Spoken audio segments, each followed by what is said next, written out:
एक लड़का पूछ रहा था कि सर मैं अपना कॉन्फिडेंस कैसे बढ़ाऊं।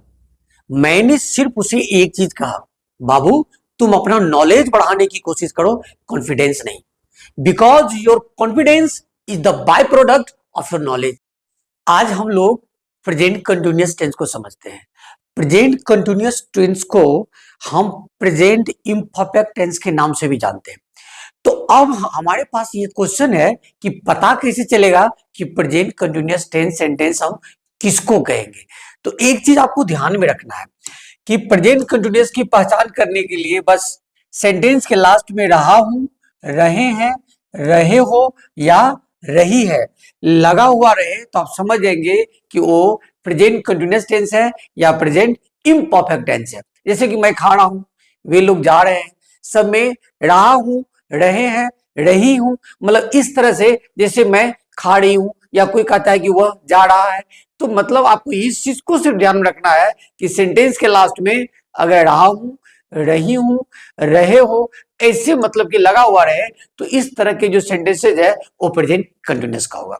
तो मुझे लगता है कि प्रेजेंट कंटिन्यूअस का आप सेंटेंस पहचानने में आपको कोई दिक्कत नहीं होगी। इस टिप्स को बस आपको लर्न कर करके मेमोरी में रखना है। अब इसके स्ट्रक्चर को समझते हैं। एक्चुअली ये है एफर्मेटिव स्ट्रक्चर किसका, प्रेजेंट कंटिन्यूअस टेंस का। ये एफर्मेटिव स्ट्रक्चर है।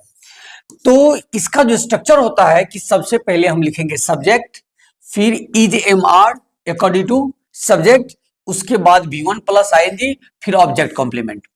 तो इस स्ट्रक्चर्स के अकॉर्डिंग हम कुछ सेंटेंसेस एग्जांपल बनाते हैं जो हमें पता चलेगा कि ये स्ट्रक्चर्स को किस तरह से हम फॉलो करेंगे।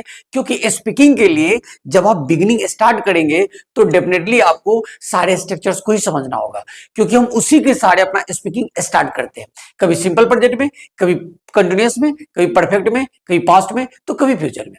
तो अब आगे हम देखते हैं कैसे बना रहे सेंटेंस। वह अंग्रेजी बोल रही है, इसका इंग्लिश होगा सी इज स्पीकिंग इंग्लिश। क्यों?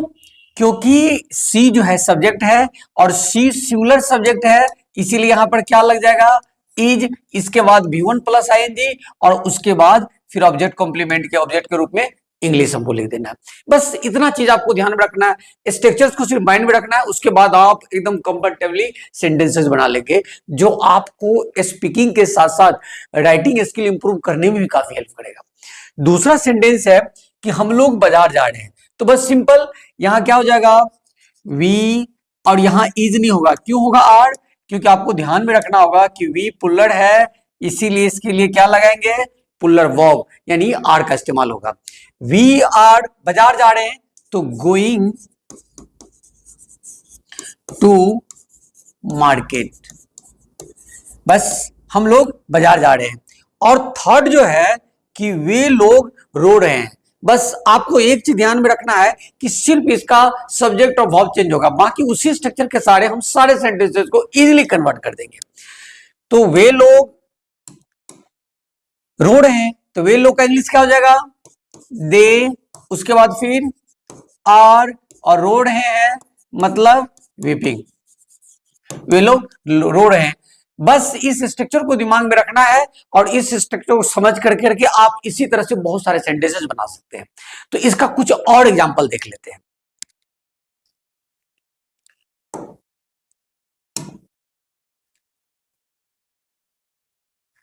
अब हम कुछ एग्जांपल को देखते हैं कि जैसे अगर हम ये लिखे कि वह हंस रही है, वह हंस रही है, वह हंस रही है, इसका क्या होगा, रही है तो स्वाभाविक है लड़की है तो इसके लिए हम क्या यूज करेंगे, सी इज लाफिंग। अगर हम इसी तरह से दूसरा सेंटेंस बनाए कि यह भौंक रहा है, यह भौंक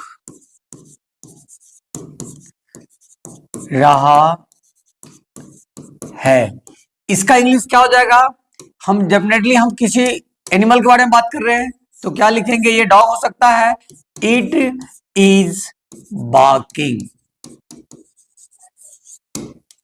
हमारे हिसाब से कोई भी दिक्कत नहीं होनी चाहिए। चलो एक एग्जांपल और इसका हम देख लेते हैं, जो है यू से। अगर हम यू से एग्जांपल बनाएंगे तो हम ये बना सकते हैं कि तुम नाच रहे हो, तुम नाच रहे हो। इसको इंग्लिश में क्या कहेंगे? वेरी सिंपल, बस यू का क्या हो जाएगा इंग्लिश? तुम का यू, क्योंकि तुम है इसके लिए यू, और यू के साथ कौन सा वर्ब लगेगा? आर, यू आर, और नाचने के लिए डांस में आईएनजी, और इसके आगे अगर ऑब्जेक्ट कॉम्प्लीमेंट मिलाना हो, और इसके आगे अगर ऑब्जेक्ट और कॉम्प्लीमेंट और अगर आपको ऐड करना हो तो आप लिख सकते हैं कि you are dancing on the stage, you are dancing on the road, you are dancing in the field. आपको जो भी ऑब्जेक्ट कॉम्प्लीमेंट लगाना आप इस तरह से लगा सकते हैं। तो मुझे लगता है कि प्रेजेंट कंटिन्यूअस का एफर्मेटिव सेंटेंसेस आपको बनाने में अब कोई दिक्कत नहीं होनी चाहिए। बस इस स्ट्रक्चर को आपको दिमाग में रखना है, और इसी तरह से और भी बहुत सारे वर्ब्स और सेंटेंसेस को चेंज कर करके, सब्जेक्ट को चेंज कर करके बहुत सारे सेंटेंस बनाने की प्रैक्टिस करना है, जिससे आपका स्पीकिंग तो अच्छा होगा ही, राइटिंग स्किल में भी आपको बहुत ज्यादा हेल्प मिलेगा।